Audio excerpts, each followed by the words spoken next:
Welcome everybody back to Boost Emotion, guys. And today we're gonna do something a little bit different because this is 2022, and like I told you guys in a previous video, we're gonna switch it up a little bit, and we're gonna add a little bit of different content.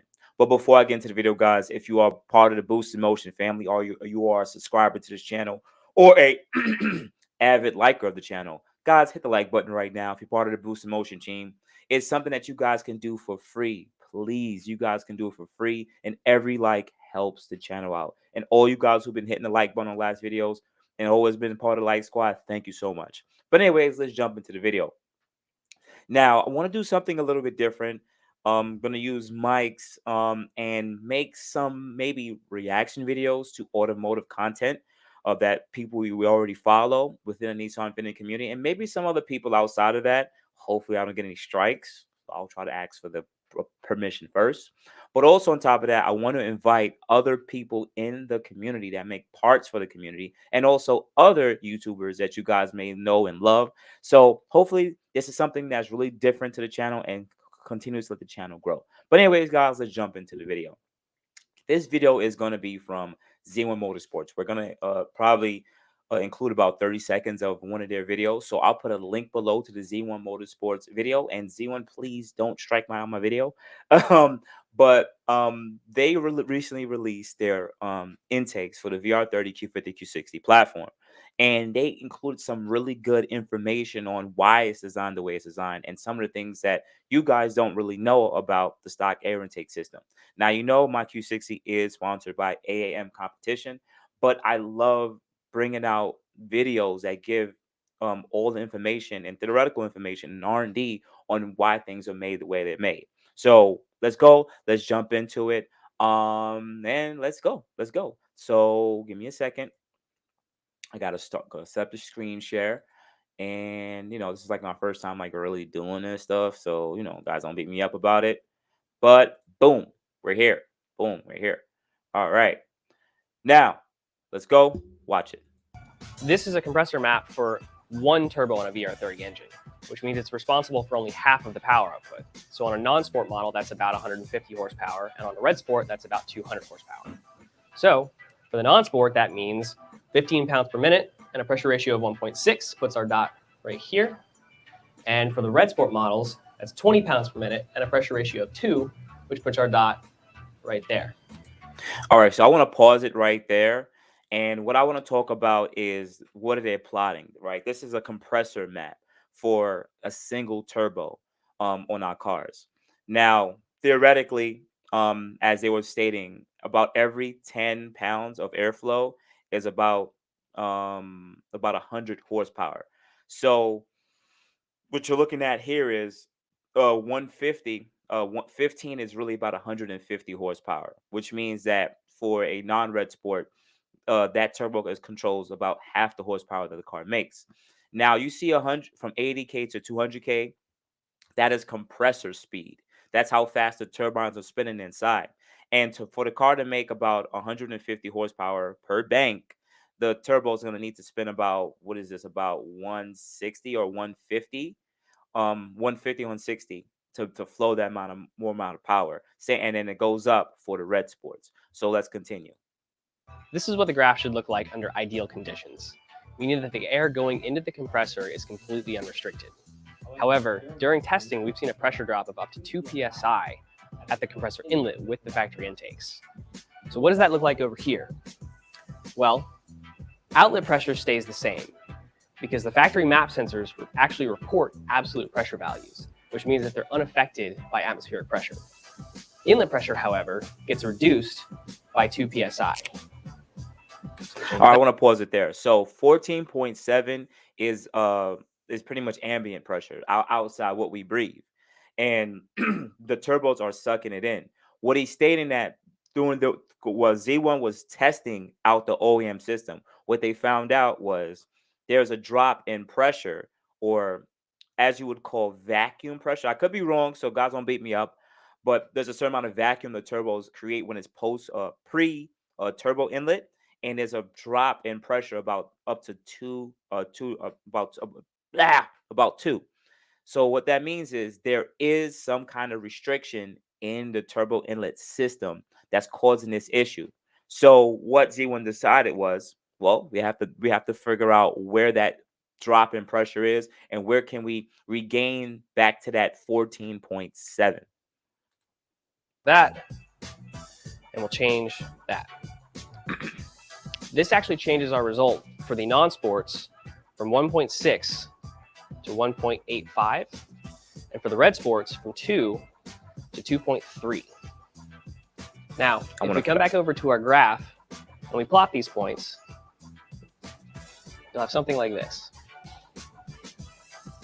All right, so I'm gonna stop it right there, and I'm gonna stop screen sharing. Shout out to Z1 Motorsports for making this theoretical video and showing us and teaching us something. So thank you so much for all your engineers and everything, for guys, for just letting us know what to do and how to get it done.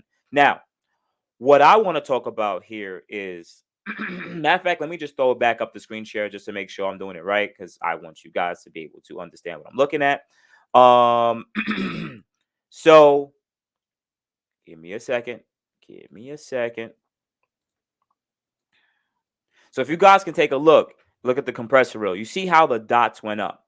Now this is the X and Y axis, so pressure ratio on the left side and airflow on the right. They had a mathematical equation here that broke down pretty much how much psi the turbos are making. So non-sport is making 8.7 and red sport is making 14.7, and ambient is 14.7. So you just please excuse my dear Aunt Sally type of thing going on, and the equal number is 1.8 and 2.3. That's the pressure ratio. So this is how a compressor map works. So because we went up from 1.83 to here, we went up to, excuse me, guys. We went up to, well, let me back it up. We went up to that 1.8385 and 2.3. That made, excuse me. What that did was, now the turbos have to spin faster. If you notice, those dots went up.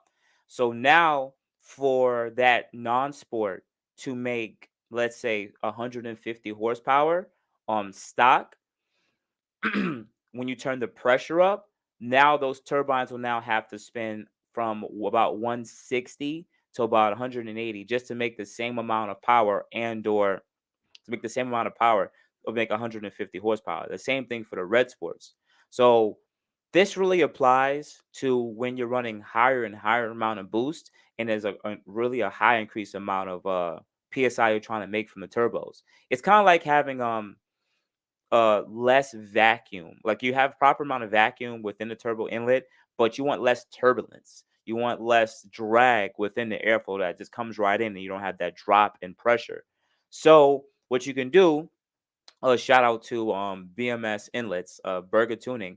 About 3 years ago, they made this inlet system, and it replaces the stock unit. You guys can check any of my old videos. I compared the stock OEM units versus the AMS stock inlets, and the BMS, and even the AM competition. And what all these engineers, shout out to AMS Performance and AM and Z1, did was they paid a lot more attention to the inlets and trying to make sure they smoothen them out the airflow or less air drag, I would say, within the turbo inlet. So what that does is that increases the amount of that lessens the amount of um turbine speed, or how much the turbines would have to flow to hit a certain amount of psi. So there's less work from the turbos just to achieve the same amount of psi and the same amount of power. So that's why necessarily it's better to get an aftermarket intake system when you're running that higher amount of boost pressure, because the turbos don't have to spin as fast. Also, I want to add to, as an addition to this, if you look at the red sports, it comes from like what, 190 or something up to way higher than that.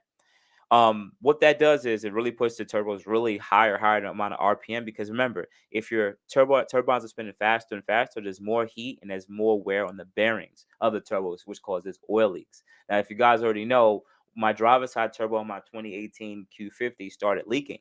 That could be because of oil temperature, but I paid a lot of attention to that through the J before. It could be because of a lot of back pressure, because I was running an excessive amount of boost on stock cats, but I also had stock air intake system too. So the turbos could have had so much back pressure, but also because I had stock intakes at the time, the top turbos were probably also going above their efficiency zone to be able to pick up to reach a certain amount of psi. So that could have happened over time too, with oil temperature being super high and oil pressure going down. Now, for the red sport guys, because you have those optical sensors in some of the earlier models, you can pick up on its RPM speed. And for what was told to me to a lot from a lot of different people in the platform, people don't really blow turbos on their red sports, but they blow turbos on their non-red sports. Maybe because of those optical sensors, maybe because the car isn't, be able to, you don't know how fast those turbines are really spinning. So maybe that is the downfall of us not having non-red sports or whatever. It is what it is. So all in all, from what this video had pretty much taught us is that higher amount of psi that you want to reach, there's going to be more drag and or a drop in pressure pre-turbo. So you want a flowy intake system that has less drags, less amount of turns, that you can get that air in as fast as possible without the pressure drop. So shout out to Z1 Motorsports. I'll put a link below to their products. Also remember, I'm an advocate for AAM competition, so I'll put that. The link should automatically be below too, and AMS Performance. Those are now pretty much been the only three companies that I really recommend that you guys choose over OEM intake systems, because those are the ones I really choose because it's an enclosed system. It's very OEM. You know. Also on top of that, I would like to add is Concept Z had did a dyno video like 3 to 4 years ago of all these open engine bay intake systems, and the OEM still outperformed them. Who would have known? You know? But once again, it was on a stock Q50. When you run that elevated pressure, would it really be much more better then? We don't know because those testings weren't done. Outside of that, guys, I really appreciate y'all. I really hope that you guys enjoyed this video. um, I try my best to give as much information as I can as possible. Also, hopefully Z1 don't give me a strike because I'm promoting your product here. Come on, I'm promoting your products. I'll send you guys an email, see if you guys don't beat me up too much about it.